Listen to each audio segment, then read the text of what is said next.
Hi, this is a quick disclaimer. You're going to hear me refer to Bob as the overcompensator in some of these earlier shots. If you watch Ionic, you'll recognize that name. I recognize it too, because in the early stages of this computer, I subconsciously stole the name from him. Don't worry, it's been rectified. Bob is now Bob, and Bob is awesome.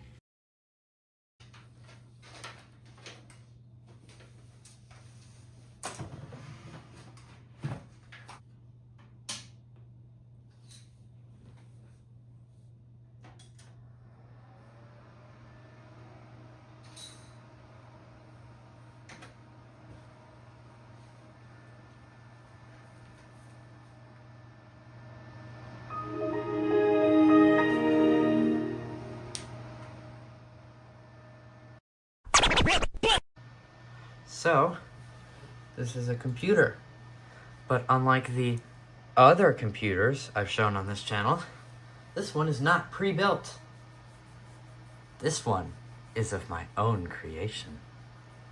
Ladies and gentlemen, I need to introduce you to my friend. Introducing Bob.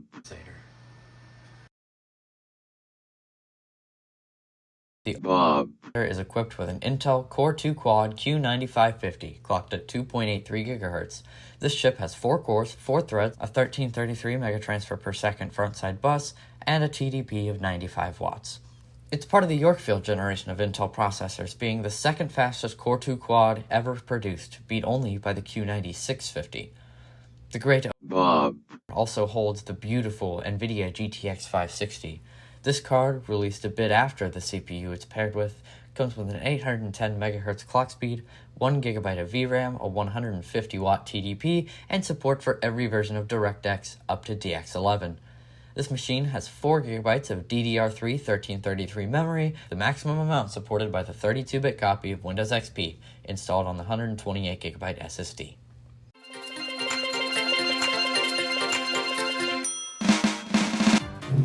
Okay, I've got the rig. I'm gonna turn it on.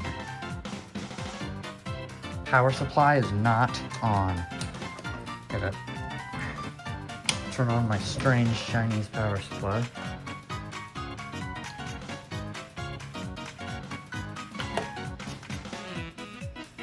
Boom.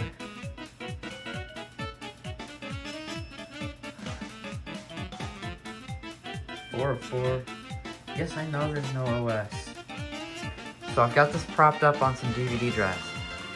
You might notice that one of them is spinning. Oh geez, I wonder what disk is in the system. Okay, I just gotta mention here, this board was sold to me as having an Intel Core 2 Quad Q8200. Oh waiter, benchmark please. What it actually had was a Q9550. Oh waiter, benchmark please. Yeah, way better. We have Windows. Folks, we have Windows. I'm currently on NVIDIA's website looking up drivers. The GeForce 500 series.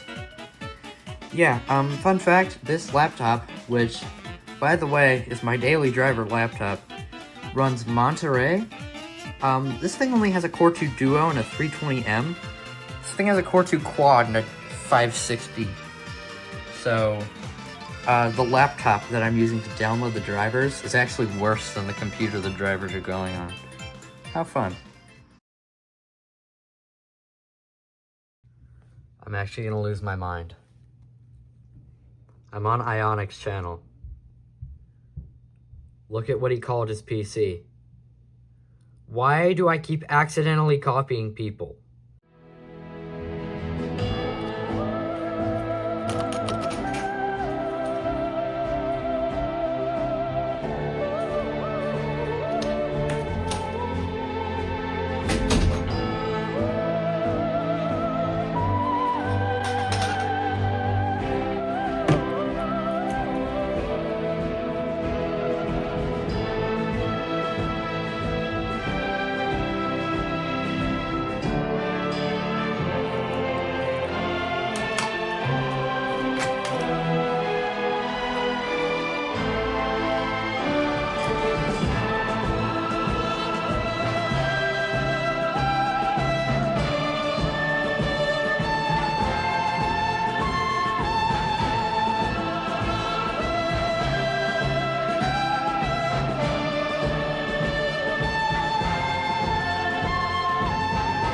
Bob.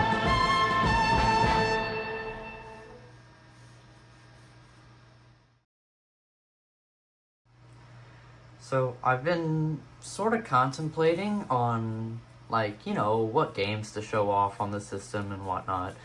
And I've had a bit of a realization. When you watch, for example, Greenham Gaming. Okay, let's say you're watching a Greenham Gaming video, and you're watching a video about Draenor. You're not sitting there watching Draenor crush Counter-Strike 2 on ultra settings at 400 FPS. No, you watch it because you find it fun to see it struggle to run Quake. I have a small problem, though. This computer doesn't really struggle with much. This is on, like, low/medium settings-ish. Either watch through the phone or sort of shift around in order to see. Crap. This game's driving physics are awesome. That's not me being sarcastic. I actually love this game's physics. Alright, so the whole point of me doing this was to show off, like, ooh, this game runs at, like 30 frames per second. No, it's running at the frame cap. And I just look like a huge idiot.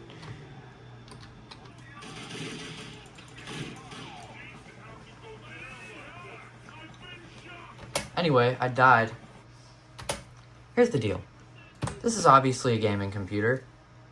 Gaming is not all that I do on it. I use it as a computer. Right, first off, communications. There's this awesome deal called Shivanet, which is like a retro email service, retro AOL service. So I'm not going to log on right now, but I do have AIM. Here's my Shivanet AIM screen name. Here's my Shivanet email. If you want to shoot a message, I suppose.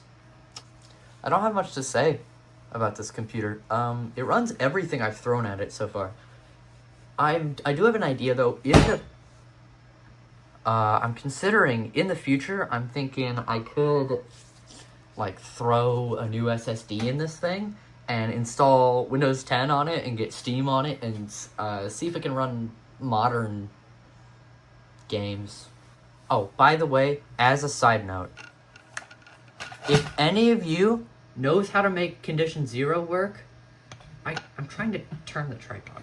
If any of you knows how to make Condition Zero work, please do. Because, okay, check this out. I double click. No disk inserted. That makes sense. So,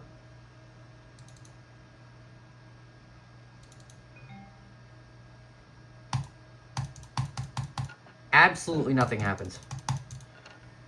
But, thank you for watching. Expect a lot more Bob later on. This is just sort of an introduction video.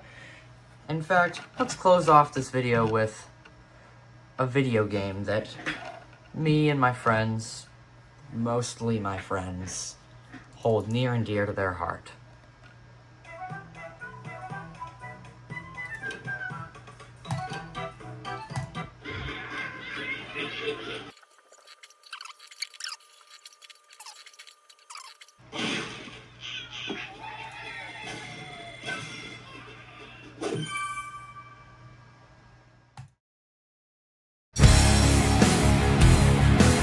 Bob.